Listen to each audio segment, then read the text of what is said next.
नमस्कार, मैं हूं अंकुर और आप देख रहे हैं सत्यहिंदी.com। आइए एक नजर डाल लेते हैं अब तक की सुर्खियों पर। बुधवार को अमेरिकी डॉलर के मुकाबले भारतीय रुपया 18 पैसे की गिरावट के साथ 79.03 के रिकॉर्ड निचले स्तर पर बंद हुआ है। बुधवार सुबह को रुपया 88.86 रुपए पर खुला और दिन में एक बार 79.05 पर भी पहुंच गया और बाजार बंद होने पर पिछले दिन के मुकाबले 18 पैसे की गिरावट के साथ 79.03 पर बंद हुआ। इसके साथ ही रुपया अब तक के सबसे निचले स्तर पर पहुंच चुका है। रुपए में आ रही लगातार गिरावट हर दिन निचले स्तर का रिकॉर्ड बना रही है। इससे पहले मंगलवार को रुपया 48 पैसे की गिरावट के साथ अमेरिकी डॉलर के मुकाबले 78 रुपये 85 पैसे के रिकॉर्ड निचले स्तर पर बंद हुआ था। महाराष्ट्र के राज्यपाल भगत सिंह कोश्यारी के द्वारा ठाकरे सरकार को फ्लोर टेस्ट का आदेश देने के बाद महाराष्ट्र में सियासी हलचल तेज हो गई है। शिवसेना की ओर से सुप्रीम कोर्ट में याचिका दायर की गई है और बुधवार को ही इस पर सुनवाई होगी। बता दें कि राज्यपाल भगत सिंह कोश्यारी ने ठाकरे सरकार से कहा है कि वो 30 जून को शाम 5 बजे तक महाराष्ट्र की विधानसभा में बहुमत साबित करें। शिवसेना की ओर से सीनियर एडवोकेट अभिषेक मनु सिंघवी ने सुप्रीम कोर्ट के सामने दायर याचिका में कहा है कि राज्यपाल के द्वारा कल ही फ्लोर टेस्ट के लिए कहा जाना पूरी तरह गैरकानूनी है। शिवसेना के नेता सुनील प्रभु ने भी राज्यपाल के आदेश को सुप्रीम कोर्ट में चुनौती दी है। उन्होंने कहा है कि अभी 16 बागी विधायकों को अयोग्य ठहराए जाने की प्रक्रिया सुप्रीम कोर्ट में लंबित है। सुनील प्रभु ने कहा कि जब तक इस मामले में फैसला नहीं हो जाता तब तक फ्लोर टेस्ट नहीं कराया जा सकता। गुवाहाटी के रेडिसन ब्लू होटल में ठहरे शिवसेना के बागी विधायकों के यहां से निकलने के कार्यक्रम में बदलाव हुआ है। पहले कार्यक्रम यह था कि सभी बागी विधायक कामाख्या मंदिर में दर्शन के बाद गोवा जाएंगे और वहां से गुरुवार सुबह मुंबई पहुंचेंगे। लेकिन सूत्रों के मुताबिक फ्लोर टेस्ट के मामले में सुप्रीम कोर्ट के फैसले का इंतजार किया जा रहा है और सुप्रीम कोर्ट के फैसले के बाद ही एकनाथ शिंदे और बागी विधायक गोवा के लिए रवाना होंगे। उधर मुख्यमंत्री उद्धव ठाकरे ने बुधवार शाम को 5 बजे एक बार फिर महाराष्ट्र कैबिनेट की बैठक बुलाई है। उद्धव ने मंगलवार को भी कैबिनेट की बैठक बुलाई थी और सुप्रीम कोर्ट अगर फ्लोर टेस्ट को लेकर राज्यपाल के आदेश पर रोक नहीं लगाता है तो महाविकास अघाड़ी सरकार को फ्लोर टेस्ट का सामना करना होगा। महाराष्ट्र सरकार के पूर्व कैबिनेट मंत्री अनिल देशमुख और कैबिनेट मंत्री नवाब मलिक बुधवार को सुप्रीम कोर्ट पहुंचे हैं। उन्होंने अदालत में अर्जी दायर कर मांग की है कि उन्हें 30 जून को होने वाले फ्लोर टेस्ट में वोट डालने का हक दिया जाए।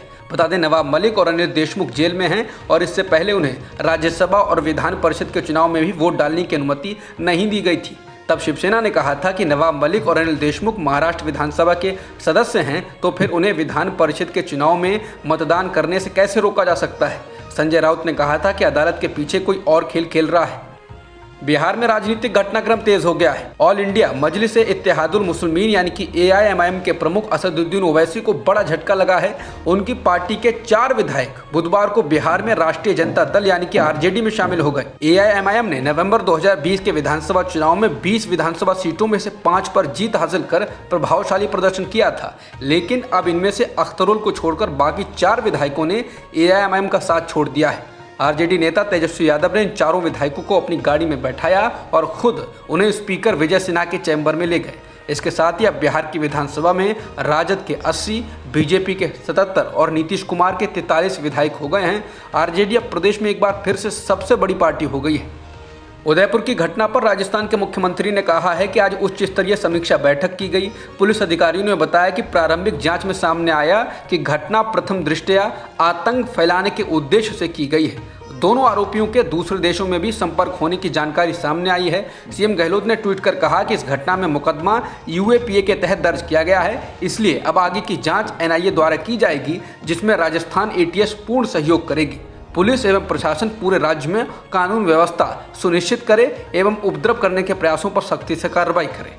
AIMIM नेता असदुद्दीन ओवैसी ने उदयपुर घटना की निंदा की है। इसके साथ ही ये हमला आतंक है या नहीं, इस पर ओवैसी ने कहा, हाँ बिल्कुल, जिस तरह से पहलू खान को मारा गया वो आतंक था, अखलाक को मारा गया वो भी आतंक है, जिस तरह राजसमंद में पश्चिम बंगाल के एक मजदूर की हत्या की गई वो भी आतंक है, उसी तरह से यह हत्या भी आतंक है। ओवैसी ने कहा कि विचारधारा के स्तर पर नरेंद्र मोदी से हमारे जिंदगी भर मतभेद रहेंगे। 2 समंदर के किनारे एक जगह नहीं आ सकते, लेकिन इसका मतलब ये नहीं कि आप देश के प्रधानमंत्री को धमकी दे दें। राजस्थान के उदयपुर में हुई नृशंस हत्या के मामले में केंद्रीय गृह मंत्रालय ने NIA को जांच अपने हाथ में लेने का निर्देश दिया है। गृह मंत्रालय ने ट्वीट कर लिखा है कि MHA ने राष्ट्रीय जांच एजेंसी यानी कि NIA को कल राजस्थान के उदयपुर में कन्हैयालाल तेली की नृशंस हत्या की जांच अपने हाथ में लेने का निर्देश दिया है। किसी भी संगठन और अंतर्राष्ट्रीय संबंधों की संलिप्तता की गहन जाँच की जाएगी।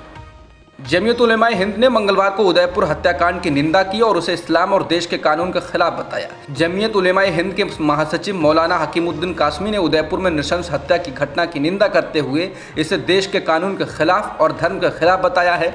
जमीयत उलेमाए हिंद की ओर से कहा गया है कि जिसने भी इस घटना को अंजाम दिया है उसे किसी भी तरह से जायज़ नहीं ठहराया जा सकता। ये देश के कानून और धर्म के खिलाफ है। हमारे देश में कानून की व्यवस्था है, किसी को भी कानून को अपने हाथ में लेने का अधिकार नहीं है। उदयपुर में एक दर्जी की नृशंस हत्या की निंदा करते हुए अजमेर शरीफ दरगाह के दीवान जैनुल अब्दीन अली खान ने कहा कि भारत के मुसलमान देश में कभी भी तालिबानी मानसिकता को बढ़ावा नहीं देंगे। मंगलवार को उदयपुर में एक दर्जी को 2 लोगों ने चाकू से गला काट दिया था। समाचार एजेंसी पीटीआई के अनुसार खान ने एक बयान जारी कर कहा कि कोई भी धर्म मानवता के खिलाफ हिंसा को बढ़ावा नहीं देता है। खासतौर पर इस्लाम में सभी शिक्षा शांति के स्रोत के रूप में काम करती हैं। इंटरनेट पर शेयर हो रहे वीडियो में कुछ अनैतिक तत्वों को एक गरीब पर नृशंस हमला करते देखा जा सकता है, जो इस्लामी दुनिया में दंडनीय अपराध है। अजमेर शरीफ दरगाह के दीवान ने कहा कि आरोपी कुछ कट्टरपंथी गुटों का हिस्सा थे, जिन्हें केवल हिंसा के रास्ते पर चलना ही समाधान दिखता है। सामाजिक कार्यकर्ता तीस्ता सीतलवाड़ की गिरफ्तारी और हिरासत पर संयुक्त राष्ट्र ने चिंता व्यक्त की थी और उन्हें तत्काल रिहा करने का आह्वान किया था। इसके बाद अब भारत के विदेश मंत्रालय के प्रवक्ता अरिंदम बागची ने कहा कि हमने यूएन मानवाधिकार के उच्चायुक्त कार्यालय द्वारा तीस्ता सीतलवाड़ और अन्य 2 लोगों के खिलाफ कानूनी कार्रवाई के संबंध में टिप्पणी देखी है। टिप्पणियां पूरी तरह से अनुचित हैं और भारत की स्वतंत्र न्यायिक प्रणाली में हस्तक्षेप करती हैं। बागची ने कहा कि भारत में तमाम एजेंसियां न्यायिक प्रक्रियाओं के अनुसार कानून के उल्लंघन पर सख्ती से काम करती हैं। इस तरह की कानूनी कार्रवाइयों को उत्पीड़न के रूप में पेश करना भ्रामक और अस्वीकार्य है। बता दें, संयुक्त राष्ट्र ने उनकी रिहाई की मांग करते हुए कहा था कि 2002 के गुजरात दंगों के पीड़ितों के साथ उनकी सक्रियता और एकजुटता के लिए उन्हें सताया नहीं जाना चाहिए। अब तक की खबरों में इतना ही। बाकी खबरों के लिए बने रहिए सत्यहिंदी.com के साथ।